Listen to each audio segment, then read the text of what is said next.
নীলুবাবু হাসতে হাসতে জীবন শেখার গল্প। Life changing funny story, Bangla গল্প। গল্প নীলুবাবু আর তার বড় স্বপ্ন। আমাদের গ্রামের সবচেয়ে আত্মবিশ্বাসী মানুষ ছিল নীলুবাবু। সমস্যা একটাই, আত্মবিশ্বাস বেশি, কাজ কম। একদিন সকালে চায়ের দোকানে দাঁড়িয়ে বললেন, শুনে রাখো, একদিন আমি বড় ব্যবসায়ী হব। চায়ের কাপে ফু দিতে দিতে সবাই বলল, আগে নিজের বাকি টাকা দাও, তারপর বড় ব্যবসা করো।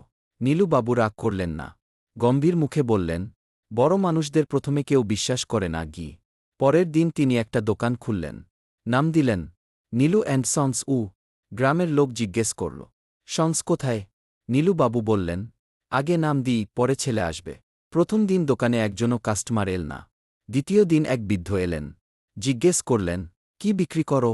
নীলুবাবু বললেন, সবই আছে। বৃদ্ধ বললেন, চিনি আছে? নীলুবাবু ফিসফিস করে বললেন, না, কিন্তু মিষ্টি কথা আছে।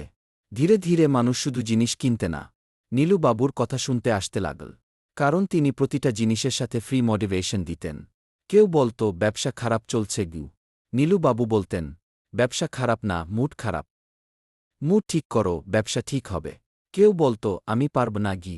তিনি বলতেন, পারবি না বললে পারবি না, পারব বললে অর্ধেক কাজ হয়ে গেছে। একদিন গ্রামের স্কুলে তাকে ডাকল, আপনি এসে বাচ্চাদের কিছু বলুন ঘে। সবাই অবাক। যে মানুষকে সবাই মজা করত, সেই নীলুবাবুই আজ অনুপ্রেরণা। স্টেজে উঠে তিনি বললেন, আমি অনেকবার হেসেছি নিজের উপর, কিন্তু কখনো নিজের স্বপ্নের ওপর হাসিনি গিয়ে।